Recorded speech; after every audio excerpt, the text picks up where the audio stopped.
Every now and then, a film comes along where you just know the filmmakers were big fans of Arnold Schwarzenegger, and they decided they wanted to mash up Jingle All the Way and the Terminator. Okay, actually this film has more in common with Chopping Mall than anything.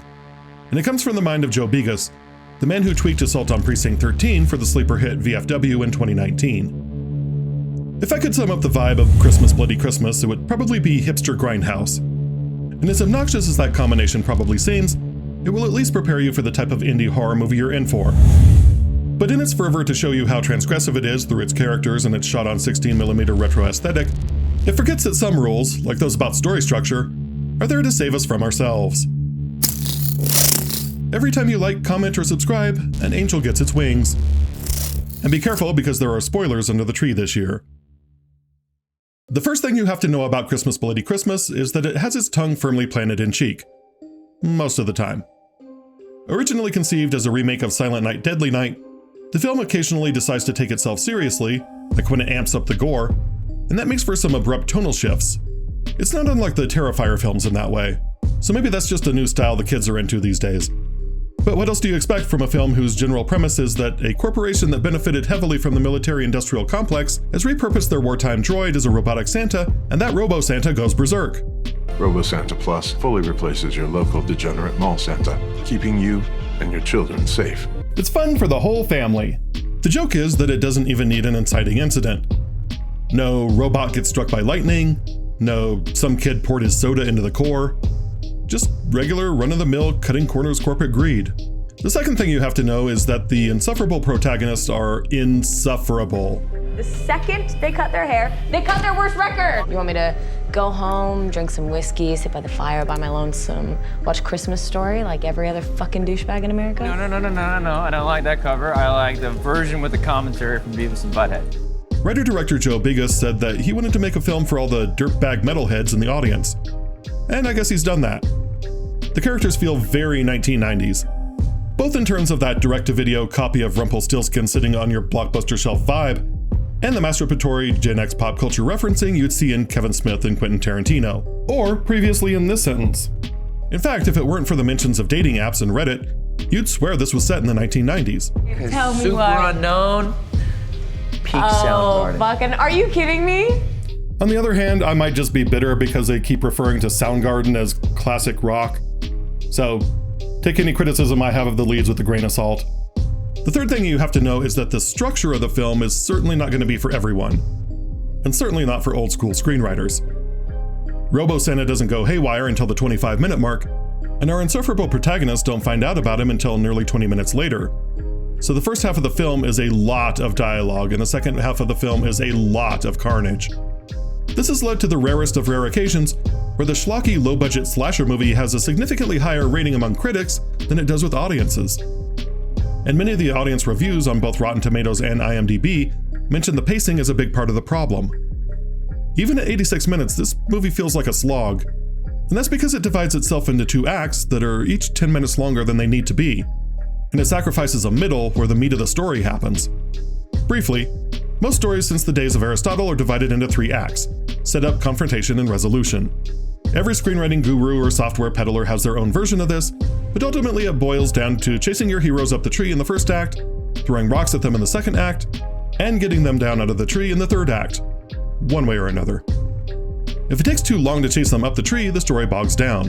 It's boring. You're boring everybody. Quit boring everyone. If you throw stones at them too long, the movie feels nasty and mean-spirited.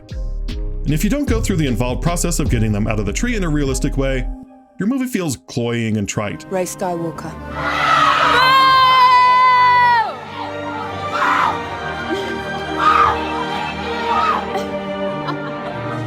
It's a delicate balance, but there's a reason why it's there. Fortunately, lead actors Riley Dandy and Sam Delich are charismatic and a lot of fun. Spending a half hour of screen time with them is irritating only in that the audience feels like a third wheel who's not cool enough to hang with them.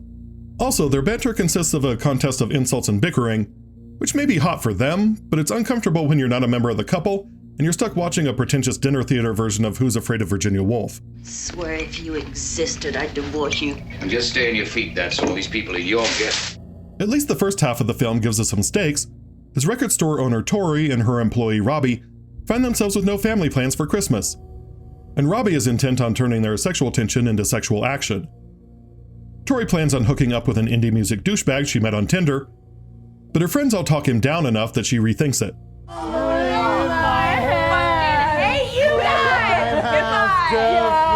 Yeah, they're right actually. This guy would absolutely make her listen to his rendition of Wonderwall before 90 seconds of mediocre sex and crying.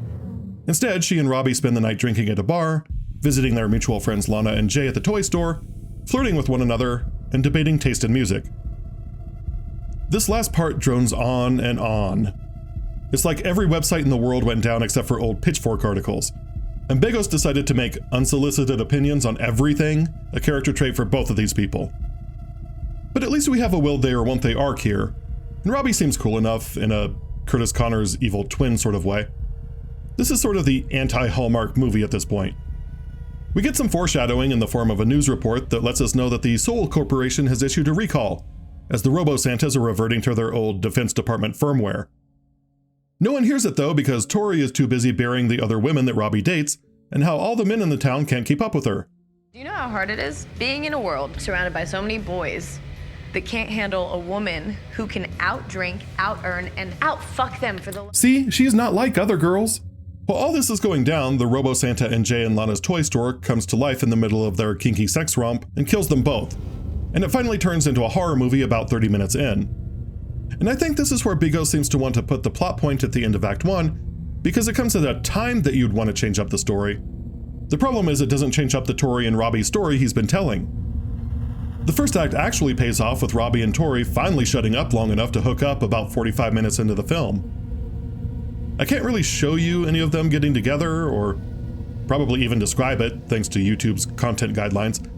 So here's a completely random, unrelated clip from the 1985 sci-fi horror movie, The Stuff. Eat it, that's all you eat it. Eat as much of it as you can, and you keep eating it. I will say this though, good for Robbie, good for Tori, and good for Joe Begos for writing such an unselfish lover. Robo-Santa, meanwhile, has been running amok next door, having followed them home. He even kills a little kid. Yeah, they went there. Mary Chrysler. Don't worry though, because much of the carnage happens off-screen, and what's left is quite obviously fake. The perils of low-budget 16mm filmmaking. This is when the film kicks off its second act. This act is comprised of stretching the Sarah Connor versus the Terminator battle from 20 minutes to 45, and the result gets tedious and cartoonish, despite Riley Dandy's best efforts to be a competent final girl. Part of the problem is that the Robo-Santa, played with appropriate mechanical menace by Abraham Ben-Ruby, comes off as way too absurd to carry this film. The joke that the military contractor repurposed death robots as mall Santas and simply forgot to turn off the switch that says evil is a pretty funny premise for a Simpsons Treehouse of Horror episode. But when the film transitions to a serious action horror piece, it can't really leave the joke behind. So you get Riley Dandy hobbling around drenched in blood and doing her best Linda Hamilton impression, while the Robo-Santa suddenly develops laser beam eyes. The film lurches from set piece to set piece with both Tori and Robo-Santa experiencing a war of attrition.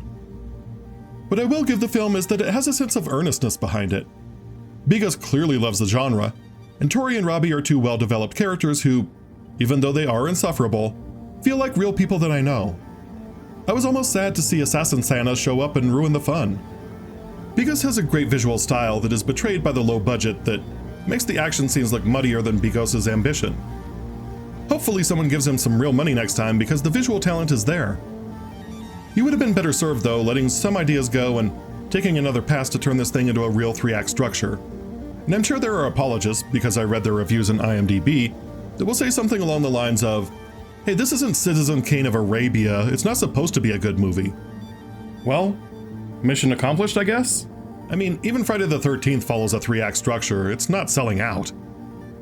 That being said, while the film is less than the sum of its parts do have a certain amount of charm for those looking for a suitable addition to the Christmas horror canon. Exclusively this weekend at Midland Mall and TW Bonkers.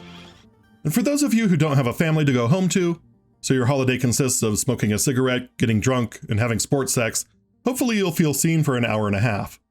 Stay warm, stay safe, wash your hands, return your shopping carts, make good choices, and I'll see you next time. 'Cause I'm just a